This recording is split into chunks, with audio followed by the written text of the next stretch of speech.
There's a sentence buried in a declassified FBI document that should stop you in your tracks. An FBI official telling a colleague in writing that she was basically running a shadow government inside the bureau. Not a conspiracy theory, not a leaked rumor. A real quote in a real document released this week. And by the end of this video, you're going to understand exactly why the timing of that sentence, right before the 2020 election, matters more than almost anything else that's come out of Washington this year.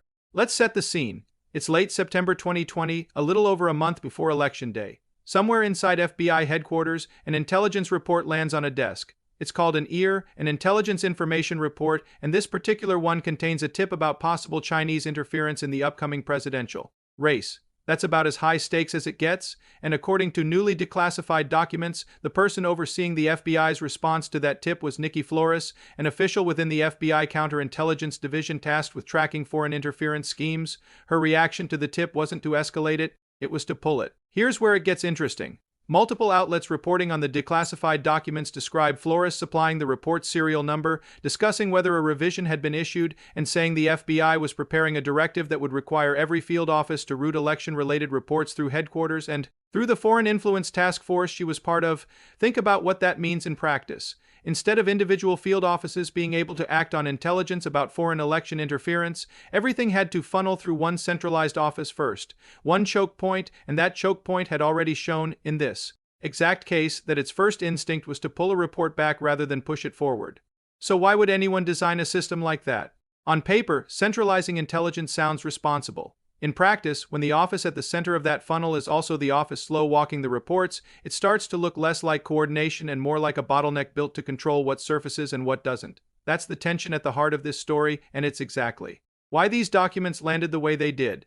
Now here's the line that's actually driving headlines this week. According to declassified FBI messages, Flores wrote to a colleague, quote, "I'm basically running a shadow government across the FBI at this point." That phrase, shadow government, is not something you expect to see typed casually by a federal official describing her own job, and it didn't stay buried. President Trump referenced it directly in a primetime address, telling the country that an official inside the FBI wrote she was running a shadow government to keep intelligence about China's election meddling from becoming known. He didn't name her in the speech, but the declassified messages released alongside it did the naming for him. But before you take this as an open and shut case, you need to hear this next part, because it's the part almost nobody is mentioning, and it's exactly the kind of detail that separates a real story from a viral one.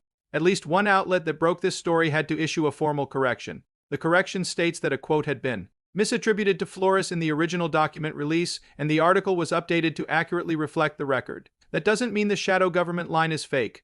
Multiple outlets still tie it to her. But it does mean the paper trail here is still being sorted out in real time, and anyone telling you this is 100% settled fact is getting ahead of the actual reporting. Here's another twist worth sitting with. This wasn't Flores' first time in the spotlight on this exact issue. Back in October 2019, months before any of this happened, she testified in front of the House Judiciary Committee about election security. In that testimony, she told lawmakers she had not seen anything specific regarding hacking into the electoral systems for the 2020 election. That's a notably narrow answer. Hacking into systems is one specific threat. Foreign disinformation, fraudulent documentation schemes, and interference operations are a completely different category. If you only ever get asked about hacking, and you only ever answer about hacking, you can testify accurately and still leave Congress with an incomplete picture. Whether that's exactly what happened here is still up for debate, but the documents give you enough to ask the question yourself.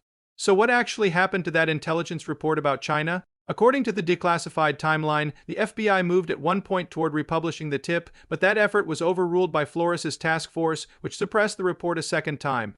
Then, with days to go before the election, a draft of the report was deleted entirely, gone, not sitting in a drawer somewhere waiting to be reconsidered, deleted, right before the country went to the polls. Now, why would anyone want that particular report to disappear instead of simply being handled quietly through normal channels? One detail in the reporting points to a possible answer, and it's a detail about optics, not just intelligence.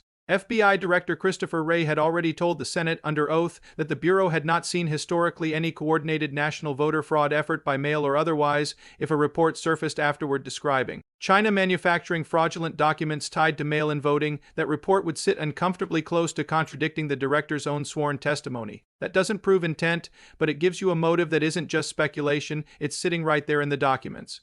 Let's talk about where Flores ended up after all of this, because this is the detail that turned a Washington document dump into a story people can't stop sharing. After leaving the FBI, she moved into the private sector, and multiple reports now say she took a role at Microsoft. Once her name became public this week, her LinkedIn profile reportedly disappeared. Whether that's a coincidence of timing or a deliberate scrub, nobody outside of her can tell you for certain, but the timing alone is why this detail keeps circulating. And here's where I need to draw a very clear line, because there's a separate Microsoft story floating around right now, and it's real. But it is not the same story as Nikki Flores, and conflating the two is exactly how misinformation spreads, completely independent of anything involving the FBI, a ProPublica investigation revealed. That Microsoft had been using China-based engineers to help maintain some of the Pentagon's most sensitive cloud computing systems, because federal law prohibits foreign nationals from directly accessing systems handling sensitive government data. Microsoft routed the work through American-based digital escorts, lower-paid workers, holding security clearances but often lacking the technical expertise to actually catch anything malicious being typed into the system. One escort told ProPublica the arrangement amounted to trusting foreign engineers were not doing anything harmful without any real way to verify it.